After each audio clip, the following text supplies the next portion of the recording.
Bashir Mohammed, the former spokesperson for Buhari, has come out to say that anybody that releases Nnamdi Kanu is a terrible terrorist. In fact, he has said that Nnamdi Kanu must never be released, that it is better for repentant Boko Harams to be let go over Nnamdi Kanu. He has also said that Donald Trump is a bigot for not inviting the Islamic sheikhs, imams, into his inauguration. Welcome, Maziraf. What's your reaction? To Fiakwa, I speak for this both Sheikh Gumi and this Bashir Mohammed, the former publicity aide or media aide to Muhammad Buhari. I think it's called for spitting because his accusation of Nnamdi Kanu being a terrorist, I think, has been reformed, denounced, and debunked from many circles, area of life. Of course, we know actually that Nigerian government under Buhari for straight 8 years proscribed IPOB, indigenous people of Biafra, which means me, anybody that comes from southeastern Nigeria, and proscribed us to be terrorists. An allegation, accusation rejected by immediately United Nations Organization and the United States of America, UK, EU, and so on and so forth.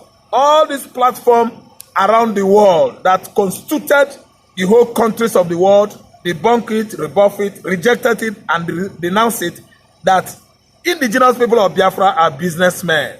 That they are doing well in the various countries of the world, in China, in Japan, everywhere in the UK. You dare not ask Igbo man, how do you make your money? Because we are there doing well. Entrepreneurship is our own destiny. And our prowess to grow business, to help manufacturing company grow into big conglomeration. It is so alarming that Igbo man is well blessed with entrepreneurship, enterprising, merchandise. That is whom we are.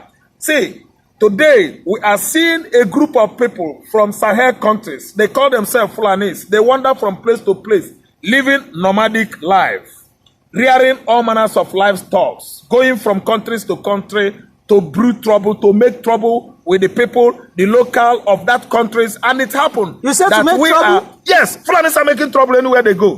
The Fulanis migrated from Senegambia, Futajelon Highland. So they are troublemakers. Thank you. They invaded the houses. They suppressed the houses. They marginalized the houses, subjugated the houses to all manner of criminality, all manner of slavery and servilities. That's why they are stretching their tentacles of Islamization towards not southern Nigeria. How were they able to conquer the houses? Are they so civilized? They use jihadism. Do they have guns and tankers and bombs? Yes, in those days they are warriors. They are called the warlikes.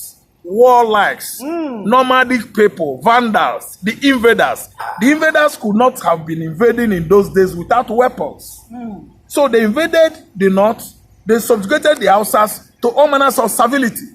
That is slavery. Yeah. And the Hausas succumbed because they took their hands, gave their daughters, beautiful ladies and women, into marriage with the Hausas. And the Hausas, they fell before them because of what? Illicit desires. They married their women. There was a stage Osman Nafodionan came and slay all these Hausa men, including their kings, by using the Fulani women they gave to them in marriage to poison all men in the Hausa land. And that was how they took over the north from the Hausas till date. And that is the reason why, more or less, there is no history in our tertiary institution curriculum. They don't want the Hausas to know where the Fulani themselves came from. They don't want other people like the Yorubas, the Igbos to know the history about the Fulanis. But I know because I read. And the people that read history like Fani Kayode will tell you the original history of the Fulanis. Fani Kayode from Ekiti. So, if you read history, if you want to learn more, go to Wikipedia and ask question, where are the Fulanis? Who are the Fulanis? But again, and today, they don't want the Igbos, they don't want the Yorubas, they want to occupy Yoruba land, they want to occupy Igbo land. Haven't you heard recently what this Ahmed Bashir said about Nnamdi Kanu? He said that Nnamdi Kanu should not be allowed to come out from prison. That is my question. They should allow him to Why is he scared of Nnamdi Kanu release? Nnamdi Kanu knows the history of the Fulanis. It was the Fulanis that opened Nnamdi Kanu that opened the eyes of the Hausas to tell the whole world that the Hausas are the original owner of northern region of Nigeria. The Fulanis migrated from Sahel countries, Senegal, Gambia in 1804. they attacked and overcome these people using their women, using their religion, using their Islamic ideology to convince the Hausa man that Fulani religion is better than Hausa religion. They have forgotten that the Hausas were Christians. They were traditional worshippers. But they convinced them to change from their original religion to their own Fulani selfish, interest, stricken religion. Now they started being, becoming Muslim. And today, what happened is that politically they outsmart the Hausas. They are in the head of all federal government agencies in the north. Indeed. They are the ones that have come out each and every 4 years tenure as president in Nigeria. Not the Hausas. Chagari is a Fulani man. Yes. Abdul Salam is a Fulani man. Yes. Abubakar Tafawa is a Fulani man. Is Abacha Yes, Fulani man? Abacha is a Kanuri. I'm telling you that Mohammed Buhari is a Fulani man. They have ruled Nigeria for many years, not the Hausas. These people are astute politicians, so advantageous where they position they find themselves or they want to, they contest with any Hausa man must be so advantageous to the Fulani race, not to the Hausas. They are very selfish and egotistic in nature. The only thing they know is their own, which is why they are troubling Buhari recently. They wanted Buhari to give out the whole federal appointment to only Fulanis without implementing. Yes. They wanted Tinubu to give out the whole political appointment to Fulani without considering federal character. That Yoruba must be there. That Hausa must be there. Igbo nko, Urobo nko.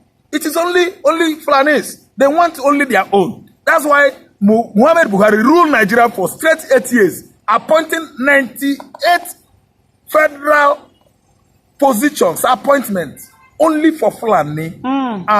It was 2 men boisterous. But the Fulanis are currently crying that Tinubu is bringing a divide. And that's what I'm saying. Because the southern Kadunas now are being squarely supported by Tinubu's administration that they can't have their state, as he has just recently approved a university. The Fulanis are crying that Tinubu wants to divide the north. On a final note. No. Let me tell you, Fulanis are crying because Tinubu has alleviated the sufferings of the Hausa Kaduna. The Hausa Kaduna in the northern Kaduna are suffering. The Hausa Kaduna in the southern Kaduna have been besieged, subjected to incessant killings by their Fulani counterparts in the recent time, and the Tinubu has stepped in, trying to at least alleviate all this deprivation and sufferings for the Hausa man. And today the Fulani man is not happy from the way, because of the way Tinubu is handling the issue of divide and rule, subjugation, and the over-marginalization of the Hausa locals or natives in the northern Nigeria. I'm telling you that these Fulanis you are seeing, they have actually concluded in the past their agenda of Islamization, of divide and rule, possession of our land in the past must surely come to pass. That's why they have started Islamization process from the axis of Yoruba forest and Yoruba highland. They have succeeded in Osun State and Oyo State because in Yoruba land you have large number of Muslims from the axis of Kwara, Oyo, and Osun State. Look at what happened to that traditionalist. Is it supposed to be like that? Look at the threat that is coming to the young governor of Oyo State, EJIMAKOR. They have always been bringing him down to his knee to beg them, even ask his consensus to allow Sharia courts, Sharia rule, laws be gazetted in the constitution of Oyo State. Haven't you seen that as a great threat to Yoruba land? And Nnamdi Kanu emphasized it in the past that Yoruba should emulate and at least follow the path blazed by IPOB. That time shall come, Fulanis, they will infiltrate southwest and begin to annihilate people. And you can see what happened recently, how those Obas were killed at the axis of Ekiti and the Lorraine last year. They have not stopped there. You could see how the farmer that went to at least harvest her vegetable in ENUGU State, Ipoki Ibiroko, was annihilated and killed by the Fulani headers. And you can see how a Yoruba prophet in her select church was shot by unknown Islamists that fled that venue after severing the prophets, his head. They left and vanished into the air. Indeed. These are the process. They don't want church, they don't want Christian anymore in southern Nigeria. Indeed, the southern Nigeria must wake up to fight against these internal marauders, land grabbers, like you call them, Indilani Hawunani. Thank you very much. If you're just joining, please kindly subscribe. Thank you so much. Bye for now. You're welcome. Yeah.